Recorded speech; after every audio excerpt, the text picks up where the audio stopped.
أعوذ بالله من الشيطان الرجيم. يا أيها الذين آمنوا إن جاءكم فاسق بنبأ فتبينوا أن تصيبوا قوما بجهالة فتصبحوا على ما فعلتم نادمين. يا أيها الذين آمنوا لا يسخر قوم من قوم عسى أن يكونوا خيرا منهم ولا نساء من نساء عسى أن يكن خيرا منهن ولا تلمزوا أنفسكم ولا تنابزوا بالألقاب بئس الاسم الفسوق بعد الإيمان ومن لم يتب فأولئك هم الظالمون. يا أيها الذين آمنوا اجتنبوا كثيرا من الظن إن بعض الظن إثم ولا تجسسوا ولا يغتب بعضكم بعضا أيحب أحدكم أن يأكل لحم أخيه ميتا فكرهتموه واتقوا الله إن الله تواب رحيم. தமிழகத்தில் ஏகத்துவத்தை எடுத்துச் சொல்ல போகிறோம். இணை வைப்பில் தாயத்து தட்டு தரிக்கா கந்தூரி போன்ற பிதஅத்துகளில் மூழ்கி கிடக்கும் மக்களை தௌஹீதை எடுத்துச் சொல்லி தட்டி எழுப்ப போகிறோம் என்ற முனைப்புடன் களம் புகுந்தது ஒரு கூட்டம். தௌஹீத்வாதிகள் என்று தங்களை இனங்காட்டிக் கொண்ட இவர்கள் இயக்கங்கள் என்ற பெயரால் எடுத்த அவதாரங்கள் ஏராளம். இவர்கள் ஏற்கனவே இருக்கும் இயக்கங்களை விட்டுவிட்டு புதிய இயக்கங்களை ஆரம்பித்தவுடன் தமது பழைய இயக்கங்களை சரமாரியாக பொய் செய்திகளை கொண்ட ஆதாரமற்ற அபாண்டமான குற்றங்களை கூறி விமர்சிப்பதோடு மத்திய மாநில அரசுகளுக்கு இயக்கங்கள் பற்றிய செய்திகளை கணக்கு வரவு செலவுகளை காட்டிக் கொடுத்து அறியாத அபலை மக்களிடம் தாங்கள் சுத்தமானவர்கள் என்று இனங்காட்டிக் கொள்வது இவர்களின் கடந்த கால சாதனைகள். சகோதர இயக்கங்களை சற்றும் சளைக்காமல் அறியாத மக்களிடம் அள்ளி வீசும் பொய் குற்றச்சாட்டுகளின் பட்டியலையும் அதற்குரிய உண்மை விளக்கத்தையும் இனி நாம் ஒவ்வொன்றாக பார்ப்போம்.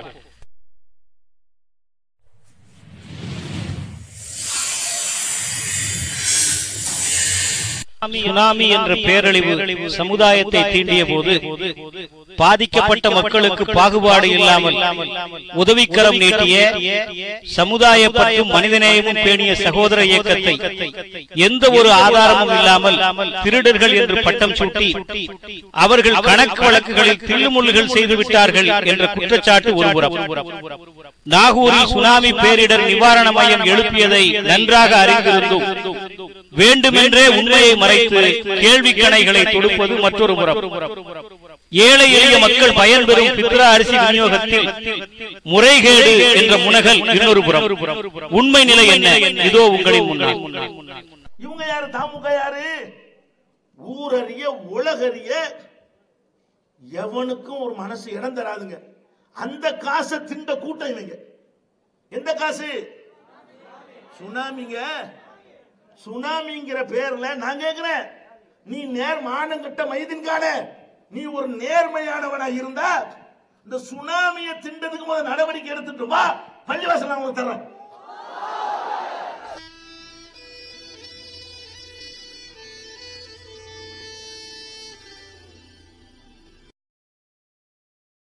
தமிழ்நாடு முஸ்லிம் முன்னேற்ற கழகம் தெள்ளிய நீரோடையாய் திறந்த புத்தகமாய் திகழ்கிறது.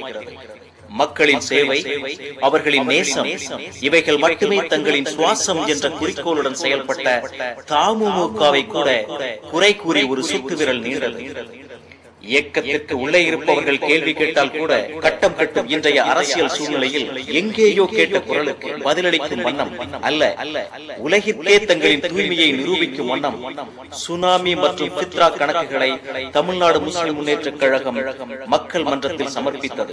அல்லாமல் சுனாமி நிவாரண நிதி நாம் மொத்த வசூல் 68,36,873 ரூபாய்.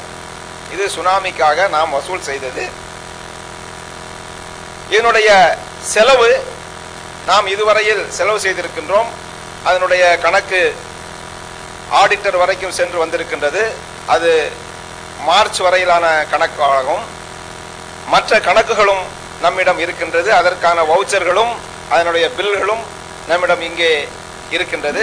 மானங்கட்ட மைதின்கான நீ ஒரு நேர்மையானவனா இருந்தா இந்த சுனாமியை திண்டதுக்கு முதல் நடவடிக்கை எடுத்துட்டு வா, பள்ளிவாசல் நான் உங்களுக்கு தர்றேன். துல்லியமாக கணக்குகளை கொடுத்து நாங்கள் என்ன செய்து கொண்டிருக்கிறோம், எப்படி செய்வோம் என்பதை மிக தெளிவாக எல்லோரும் புரியும்படியாக சொன்னார்கள்.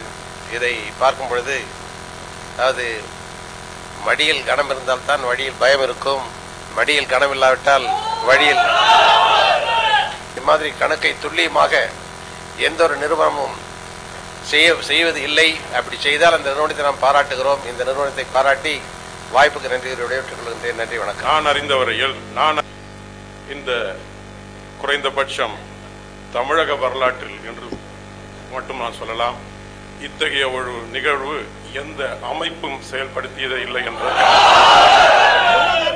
உள்ளகரிய திங்கிறாயா? சுனாமிக்கு அவன் வெளிநாட்டில் கஷ்டப்படுறவன் தன்னுடைய ஒரு மாச ஊதியத்தை குடும்பத்துக்கு அனுப்பாம அந்த மக்களுக்கு போய் சேரட்டும்னு அனுப்பினானே, அந்த மாதிரி காசுகளை எவ்வளவு 65 லட்சம் ரூபாய் 68 கூற முடியும். அவ்வளவு துல்லியமான ஒரு நிகழ்வை இன்றைக்கு நிகழ்த்தி ஒரு வரலாற்றையே படைத்திருக்கின்றீர்கள். மிக நேர்மையான முறையில் மெயின்டைன் பண்ணப்பட்டிருக்கின்றன. ஒரு இயக்கம் கணக்கு வழக்குகளை சமர்ப்பிக்கும் போது ஒரு சில ப்ரொசீஜர்ஸை ஃபாலோ பண்ணுவார்கள். சார்ட்டர்ட் அக்கௌண்டன்ட்ஸ் அதை ஆடிட் செய்த பிறகு செயற்குழுவில் அது தாக்கல் செய்யப்படும், பிறகு பொதுக்குழுவில் அது தாக்கல் செய்யப்படும். அது தாக்கல் செய்து விட்டவனே அது பிறகு அரசாங்கத்தில் எங்கு பதிவு செய்திருக்கிறார்களோ, ட்ரஸ்டாகவோ அல்லது சொசைட்டியாகவோ அசோசியேஷனாகவோ பதிவு செய்திருந்தார்கள் என்றால் அங்கு அந்த கணக்குகளை அவர்கள் தாக்கல் செய்வார்கள். இதுதான் ஒரு முறையான செயல்.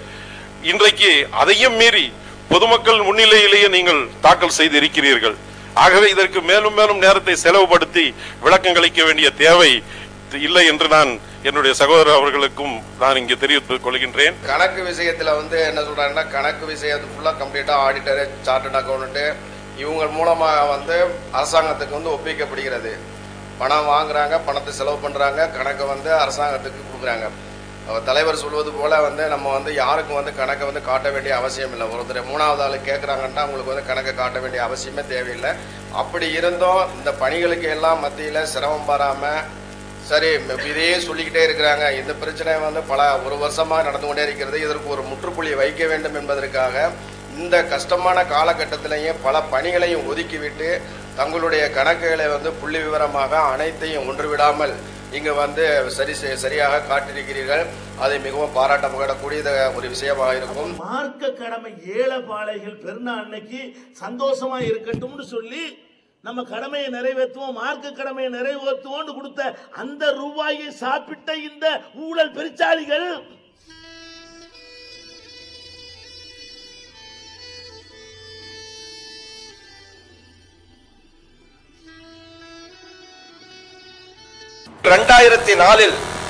பித்ராவிற்காக தலைமை மூலமாக வசூல் செய்த பணம் 6,01,100 ரூபாய்.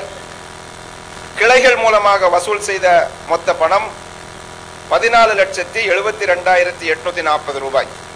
இது 2004க்கான பித்ராவிற்கான கணக்கு.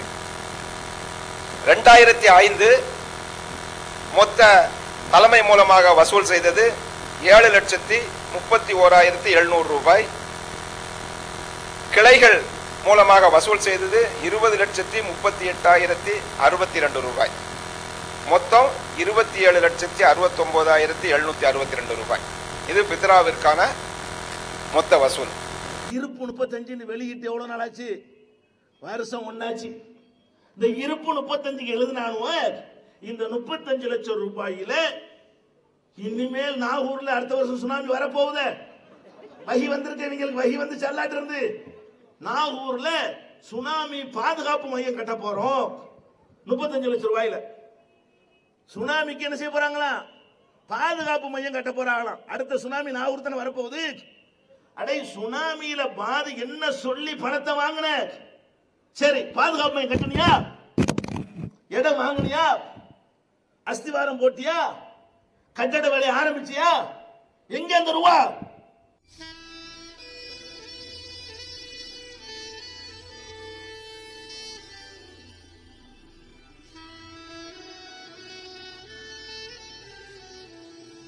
சுனாமி என்ற ஆழி பேரலை இந்திய பெருங்கடலின் கரையோர பகுதிகளை சுருட்டி போட்டது. சுனாமி சூறையாடிய பகுதிகளுக்கு சில மணித்துளிகளிலேயே தமிழ்நாடு முஸ்லிம் முன்னேற்றக் கழகத்தினர் விரைந்து சென்று நிவாரண பணிகளை மேற்கொண்டனர்.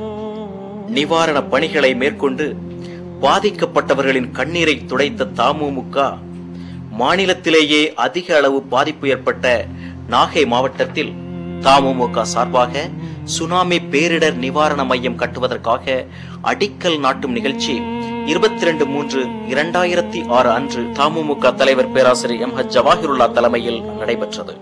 தற்போது இந்த சுனாமி பேரிடர் மையம் விரைவாக வளர்ந்து வருகிறது. 25 லட்சம் ரூபாய் செலவில் கட்டப்பட்டு வரும் இந்த சுனாமி பேரிடர் மையம் அப்பகுதியில் புயல், வெள்ளம் போன்ற பாதிப்புகள் ஏற்படும் போது புகலிடமாக பயன்பெறும் வண்ணம் வளர்ந்து வருகிறது. இது சமூக நலக்கூடமாகவும் அப்பகுதி மக்கள் பயன்பெறும் வண்ணம் அமைக்கப்பட்டு வருகிறது. இருப்பு 35 வெளியிட்டு எவ்வளவு நாள் ஆச்சு? வருஷம் ஒன்னாச்சு. இந்த இருப்பு 35 எழுதினானுவ இந்த 35 லட்சம் ரூபாயில இனிமேல் நாகூர்ல அடுத்த வருஷம் சுனாமி வரப்போகுது. வகி வந்திருக்கு, இவங்களுக்கு வகி வந்து செல்லாட்டு இருந்து நாகூர்ல சுனாமி பாதுகாப்பு மையம் கட்ட போறோம் 35 லட்சம் ரூபாயில. சுனாமிக்கு என்ன செய்ய போறாங்களா? பாதுகாப்பு மையம் கட்ட போறாங்களாம். அடுத்த சுனாமி நாகூர் தானே வரப்போகுது. அடே, சுனாமியில பாதி என்ன சொல்லி பணத்தை வாங்கின? சரி, பாதுகாப்பு மையம் கட்டுனியா? இடம் வாங்கினியா? அஸ்திவாரம் போட்டியா? கட்டட வேலையை ஆரம்பிச்சியா? எங்க அந்த ரூபா?